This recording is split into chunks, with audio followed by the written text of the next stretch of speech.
बिस्मिल्लाहिर्रहमानिर्रहीम। नाज़रीन, मैं हूं जावेद बलोच और उम्मीद है आप लोग खैरियत से होंगे।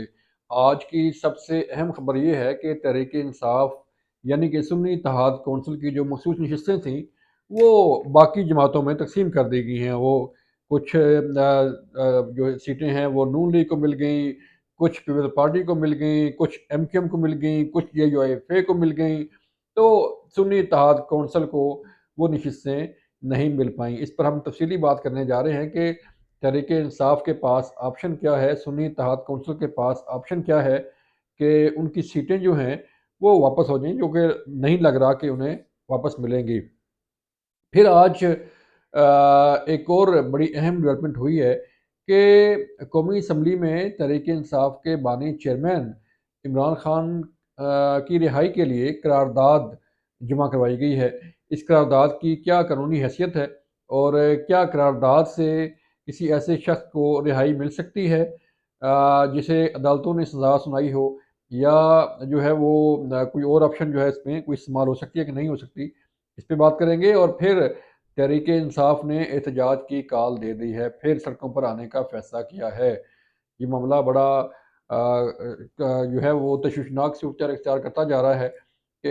एक तो कौमी असम्बली के अंदर अंदर एहतजाज हो रहा है मुसलसल, और दूसरा अब जो है मखसूस हिस्सों पर तहरीक इंसाफ दोबारा सड़कों पर आने को तैयार है। सबसे पहले हम चलते हैं आज इलेक्शन कमीशन की तरफ। इलेक्शन कमीशन ने आज जो मखसूस नशिस्तों का कोटा था सुन्नी इत्तेहाद कौंसिल का, वो आज तकसीम कर दिया है तमाम सियासी जमातों में। पहले जो इससे मुतल्लिक फ़ैसला रिज़र्व किया गया था, फिर ये फ़ैसला सुनाया गया, और आज जो है ये तमाम नशिस्तें जो कि सुन्नी इत्तेहाद कौंसिल ने क्लेम की हुई थी कि हमारी KP के अंदर जो सीटें हैं, हमारी पंजाब के अंदर जो सीटें हैं, हमारी सिंध के अंदर जो सीटें हैं, हमारी कौमी असम्बली के अंदर जो सीटें हैं, उसके तनासब से जो मखसूस नशिस्तें हैं, यानी कि जिसमें अक़लियती जो है वो नशिस्त है, जिसमें ख़वातीन की नशिस्तें हैं, जिसमें बाकी नशिस्तें शामिल होती हैं, तो वो अलाट की जाएँ। लेकिन चूँकि इलेक्शन कमीशन ने अपना फ़ैसला सुना दिया था, और आज तमाम सीटें जो हैं वो तकसीम कर दी गई हैं, और उन MNAs का, MPAs का नोटिफिकेशन भी जारी कर दिए गए हैं। लेकिन इस पर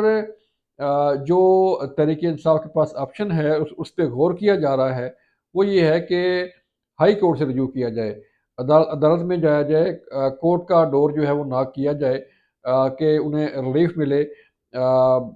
ऑप्शन मौजूद है हाई कोर्ट की भी, देन सुप्रीम कोर्ट की भी। लेकिन सवाल ये पैदा होता है कि क्या तहरीक इंसाफ को, क्या सुन्नी इत्तेहाद कौंसिल को अदालती रिलीफ मिल पाएगा, और अगर ये रिलीफ मिलता है तो फिर जिन अरकान असम्बली जो कि अब अरकान असम्बली हो चुके हैं, जिनका नोटिफिकेशन जारी हो चुका है, जो अपनी अपनी असम्बली के अंदर अपना इजलास अटेंड करेंगे, सैलरी लेंगे या कानून साजी में हिस्सा लेंगे, तो फिर उस कानून साजी का क्या होगा, या उस जो being member of national assembly या प्रोविंशियल असम्बली उन्होंने कोई काम किए होंगे, तो फिर उनके जो काम हैं या इक़दामात हैं उनका क्या बनेगा, ये बड़ा अहम सवाल है। फिर इसके साथ साथ तहरीक इंसाफ ने इसी फैसले को लेते हुए जो मखसूस नशिस्तों का फैसला उनके खिलाफ हुआ था, और जो आज तकसीम की गई हैं नशिस्तें, उस पर एहतजाज की कॉल दे दी है। तहरीक इंसाफ जो है वो इतवार को एहतजाज करने जा रही है मुल्क भर में, और कहते हैं कि पुरअमन एहतजाज होगा, लेकिन ऐसा लगता नहीं है कि ये एहतजाज पुरअमन हो। ऐसा लगता नहीं है कि दफ़ा 144 के नफाज के बावजूद अगर तहरीक इंसाफ के लोग निकले बाहर, तो उन्हें जो है वो एहतजाज करने दिया जाए और पुलिस कोई एक्शन ना ले। तो ये सूरत हाल जो है आहिस्ता आहिस्ता दिन ब दिन मज़ीद कशीदा होती जा रही है, बजाय के हालात संभलने के, बजाय के हालात जो है वो कंट्रोल करने के, हालात मज़ीद ख़राब होते जा रहे हैं। लेकिन कौमी असम्बली के अंदर हम देख रहे हैं, इसी तरह बाकी असम्बलियों के अंदर हम देख रहे हैं कि जिस तरह तहरीक इंसाफ यानी कि सुन्नी इत्तेहाद कौंसिल का एहतजाज जारी है, उसके साथ साथ जो है वो असम्बलियों का जो बिजनेस है वो भी साथ साथ जारी है। لگ یہ رہا ہے اور دیکھنے میں یہ آ رہا ہے کہ نہ تو قومی اسمبلی کے اندر اور نہ ہی پروونشل اسمبلی کے اندر تحریک انصاف یا سنی اتحاد کونسل کے احتجاج کو کوئی اہمیت دی جا رہی ہے۔ حکومتی اراکین کا یہ کہنا ہے کہ تحریک انصاف جو ہے وہ اپنا احتجاج کرتی رہے لیکن ہم اپنا کام کرتے رہیں گے۔ اور آج ایک اور بڑی اہم ڈیولپمنٹ یہ ہوئی ہے کہ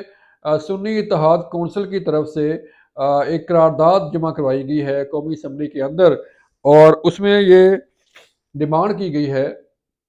کہ جو تحریک انصاف کے بانی چیئرمین ہیں ان کو رہا کیا جائے۔ اب کیا قومی اسمبلی کے اندر یہ قرارداد جو پیش کی گئی ہے اس پہ کوئی جو ہے وہ قرارداد اگر پاس بھی ہوتی ہے تو کیا